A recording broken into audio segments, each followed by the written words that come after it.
All right, story number two. Now, this is an update from last week, too. We covered Jay-Z's civil allegations. He was named in a civil suit last week that accused him of R-ing a 13-year-old girl in 2000 at the VMAs, after the VMAs. And since then, the witness has spoken, and there is a number of inconsistencies in her statement. Her statement is filled with inconsistencies. NBC News was the one who did an interview with her. We're going to watch this little clip here, and then I'll go through some of the inconsistencies in this article. Jay-Z fighting back against a rape accusation. His attorney filing a letter to the judge to dismiss the rape lawsuit against his client, citing an NBC News exclusive that found inconsistencies with the accuser story. You should always advocate for yourself. It comes after... You should always advocate for yourself. Now, this is the accuser who's speaking. Apparently, she's from Rochester. I think she lives in Alabama now, but that's a heavy Southern drawl that she had right there. That caught me off guard. Our interview with a 38-year-old mother from Alabama who accuses Sean Diddy Combs and Sean Jay-Z Carter of raping her when she was 13 years old. She asked us not to reveal her identity. What made you want to come forward? Because I think that I've been quiet long enough. She says that she went to the MTV Video Music Awards in 2000. The woman says she spoke to Combs' limo driver, who offered her a ride to an after party. She says that the part... Now, that part right there we covered in last week when we reviewed the initial filing. She spoke to musician Benji Madden and his brother. I'm talking to Benji Madden about his tattoo. It's the Last Supper. In a statement to NBC News, a representative for the Maddens confirmed that they did not attend the 2000 VMAs. They did not attend the 2000 VMAs. She just recounted a conversation she had with the Maddens about his tattoos in the Last Supper. And he said he did not attend. They said that they did not attend the 2000 VMAs. Major inconsistency. And that they were on tour in the Midwest at that time. At the after party, she says she had a drink that made her feel woozy. Then she says Combs and Carter both raped her. She says she ran to a gas station where she called her father, who picked her up. We rode home in silence. She didn't ask me what happened. In an interview with NBC News, her father said he could not verify the claims. I feel like I would remember that, and I don't, he said. Her father couldn't verify the claims. What father does not remember picking up his daughter from a gas station, 13-year-old daughter from a gas station, riding in silence? Apparently, they lived in Rochester, which is 5 hours from New York. What father doesn't remember driving 5 hours to pick up their daughter? When we asked the woman about the contradictions in a phone interview on Friday, she said she stands by her statements. I have made some mistakes, she said, in remembering what happened 24 years ago. Honestly, what is the clearest is what happened to me.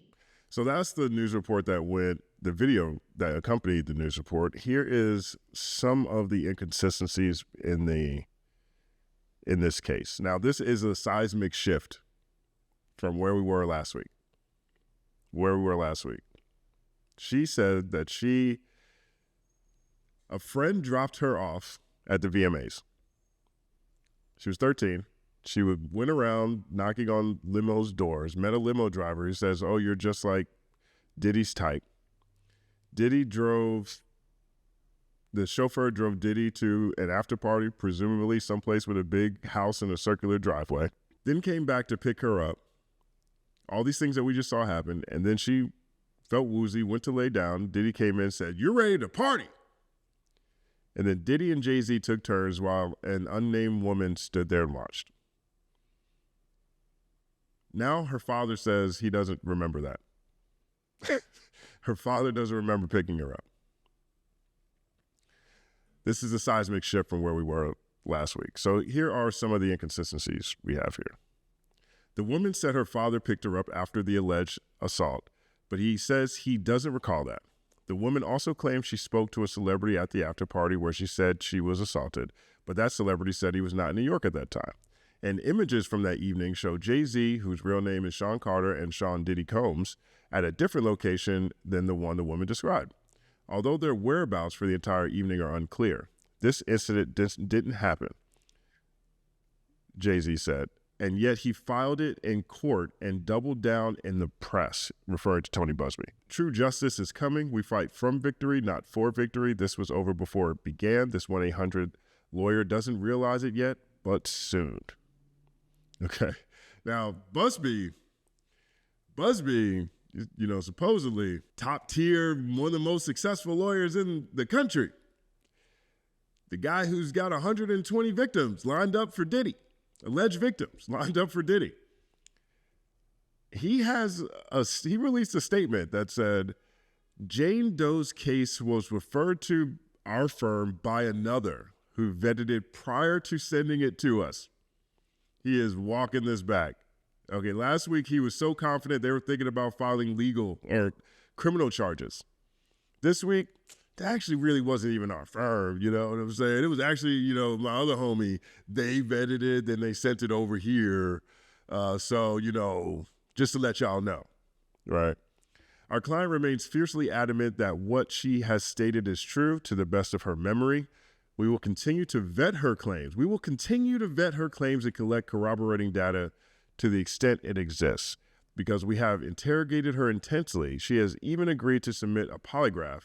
I've never had a client suggest that before. Well, they filed this suit twice. It was filed in October. They refiled again and put Jay-Z's name on it. Now we'll see. We're going to continue to vet her. But they already went public with this. Jay-Z is going to sue the pants off this dude. Jay-Z is going to attack this dude by every legal means he can. Jay-Z is different.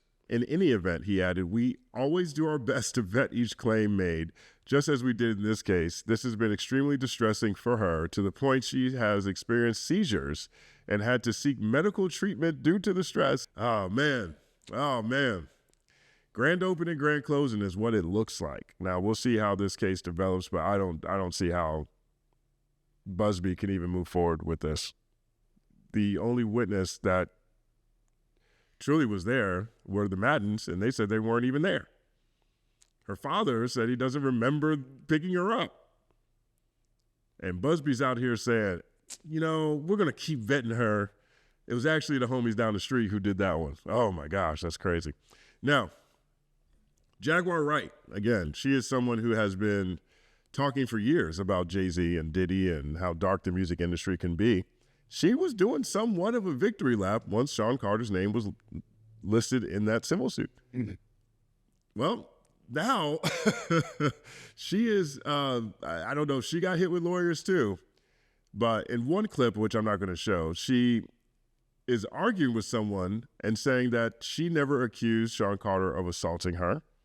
Now, I have not been following all the years of Jaguar Wright's conversations. I just know the energy and the macro from what she says a lot of times. But to hear her walk something back and almost defend Jay-Z just sounded kind of crazy. But in another situation, she tried to say that she was talking to the Buzbee law firm. And so we have a clip here of what she was saying on Twitter this week. I know that the attorneys were wanting to speak to you, but I don't think that they knew how to get in touch with you exactly, or they had tried to. And I was just telling your producer, we received an email that everything was encrypted. They didn't say who they were, but they left this phone number. Oh. It was pretty informative and a little different than normal, and so I thought I would call, and I'm glad I did. So, would it be okay if one of our attorneys calls you? Yeah, I think that would be a good idea, because the truth is, everything that's happening to your firm has been happening to my life for the past 15 years because of the Carters. Right. Mm-hmm. Yeah. We are somewhat familiar with everything that you've said. I know you've been online a long time. Yes. Talking about all of this. Yes, so, trying to gain awareness. Go ahead, ma'am. No, I said just trying to gain, give the public some awareness. Oh, yeah, absolutely. And it be okay if an attorney reached out and... Absolutely. We can talk on Monday. We can talk on Monday, and you can just, it was lovely speaking with you. It's very nice speaking to you, too. Okay. Okay, so Monday, you want us to call? Yeah, give us a call back Monday. That's the Tony Buzbee law firm. I see. You're being charged with doing stuff with minors. Okay. So she's claiming that she is working with the Buzbee law firm. Well, according to TMZ, that is untrue. So Tony Buzbee says, I'm not working with Jaguar Wright in Jay-Z lawsuit. Okay, Tony Buzbee is denying claims he's working hand in hand with Jaguar Wright as part of our lawsuit against Jay-Z. Here's the deal. Jaguar posted a video on social media this week claiming she was contacted by the Buzbee's law firm, which represents a Jane Doe who is suing Jay, as well as more than 100 alleged Diddy assault victims. In the video posted on X, Jaguar filmed herself talking with a woman who seemingly worked for a law firm, which Jaguar claimed was Buzbee's. Thing is, Buzbee says Jaguar called his intake staff and apparently recorded the video of the conversation she had with the woman. But Buzbee made it clear he is not working with Jaguar in any capacity. In the same video where she seemingly sets up a call with a law firm, Jaguar makes a ton of other claims alleging Jay-Z fathered the child with a minor and had a relationship with Foxy Brown when she was in high school. So she says it's a Tony Buzbee law firm. Buzbee's like, nah, we ain't working with her. We already got one dicey recollection that we can handle at a time. So I said this was going to get ugly and this was going to get messy, and I think this is what it looks like. This is like I mentioned, a seismic shift from where we were last week. This witness, this person who's alleging these crimes against Jay-Z and Diddy, none of her alibis check out. And Jaguar Wright has now saying she was actually never assaulted by Jay-Z and that she's working with the Buzbee law firm, and the Buzbee law firm said, no, she's not. So these are the updates on this story from last week. Let me know what you think about all of this. When we get these kind of stories, I always tend to just play them pretty straight. I try not to add too much commentary and just sort of get the facts and let's see where this goes. This has taken up a lot of mind share in hip hop over the past week. And there's been a lot of conversations about how we treat our billionaires when they get in trouble versus, how other communities may handle something similar. While Diddy's in jail, Trump just got elected, for example. And Trump has been convicted of all kinds of assault crimes. And so I try to play this thing straight down the middle. And we'll see if this case, if the judge decides to throw this out. I don't see how the judge can't throw this out. I mean, the accuser's father says he doesn't remember picking up his 13-year-old daughter at a gas station early in the morning, presumably, following the VMAs after driving 5 hours from Rochester to Manhattan. I think this probably goes away. But let me know what you guys think about all this in the comment section. My name is Justin Hunt. Like, subscribe to the channel, follow at The Company Man on everything. It's all happening.